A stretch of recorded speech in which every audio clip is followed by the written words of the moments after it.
यहाँ 17वीं शताब्दी में कोची के जीवंत तट पर विदेशी व्यापारियों का एक ऐसा दौर था जब मानसून की दस्तक एक नई कहानी लिखती थी। कल्पना कीजिए, विशाल समुद्र से लदे जहाजों की कतारें दूर देशों से बहुमूल्य सामान लेकर कोची की ओर बढ़ रही हैं। व्यापारी उत्सुक थे, न केवल मसाले और रेशम के व्यापार के लिए, बल्कि उस आरामदायक आश्रय के लिए भी जो उन्हें मानसून के प्रचंड प्रकोप से बचाएगा। प्लान 9 आपको उस समय में ले चलता है जब कोची एक हलचल भरा व्यापारिक केंद्र था।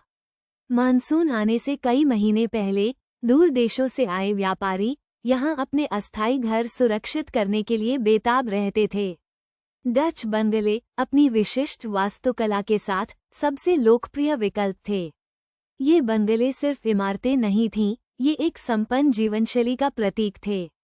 ऊंची छतें, विशाल बरामदे और शांत आंगन भीषण गर्मी से राहत प्रदान करते थे।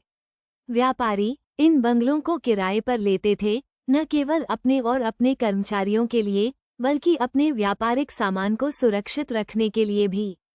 धीरे धीरे समय बदला और अंग्रेजों का प्रभाव बढ़ा। डच बंगलों की जगह बड़े बड़े ब्रिटिश एस्टेट्स ने ले ली। ये एस्टेट्स और भी आलीशान थे, विशाल बगीचों, निजी पूल और नौकरों के क्वार्टरों से सजे हुए। इन एस्टेट्स को किराए पर लेना एक स्टेटस सिंबल बन गया था।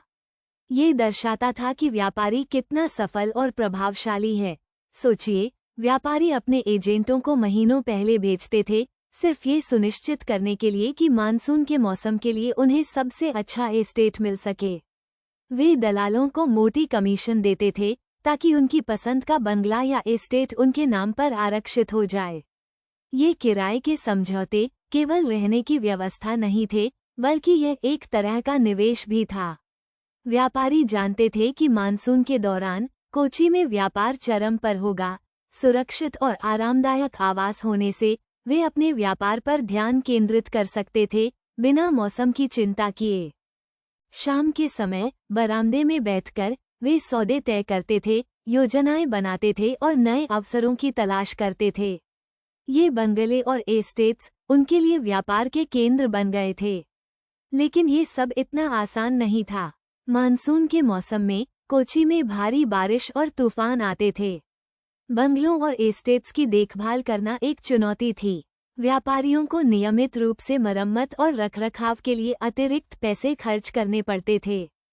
फिर भी वे इन चुनौतियों का सामना करने के लिए तैयार थे, क्योंकि वे जानते थे कि कोची में व्यापार करने के लिए उन्हें सुरक्षित और आरामदायक आश्रय की आवश्यकता है। यह एक ऐसी दुनिया थी जहां प्रतिस्पर्धा तीव्र थी और हर कोई सबसे अच्छा सौदा पाने के लिए उत्सुक था। व्यापारी कोची के इन शानदार आवासों को हासिल करने के लिए कुछ भी करने को तैयार थे। ये सिर्फ रहने की जगह नहीं थी, यह उनके व्यापारिक साम्राज्य का एक महत्वपूर्ण हिस्सा था। आज भले ही वो दौर चला गया है, लेकिन उन डच बंगलों और ब्रिटिश एस्टेट्स की कहानियां कोची के इतिहास में हमेशा जीवित रहेंगी। वे याद दिलाते हैं कि कैसे मानसून ने कोची के व्यापार और संस्कृति को आकार दिया और कैसे विदेशी व्यापारी इस शहर में अपना एक अलग अध्याय लिख गए। प्लान 9 आपको उस समय के एक छोटे से हिस्से को महसूस कराता है, उस युग की झलक दिखाता है जब मानसून के मौसम के लिए कोची में आश्रय पाना एक व्यापारी के लिए सबसे महत्वपूर्ण बात थी।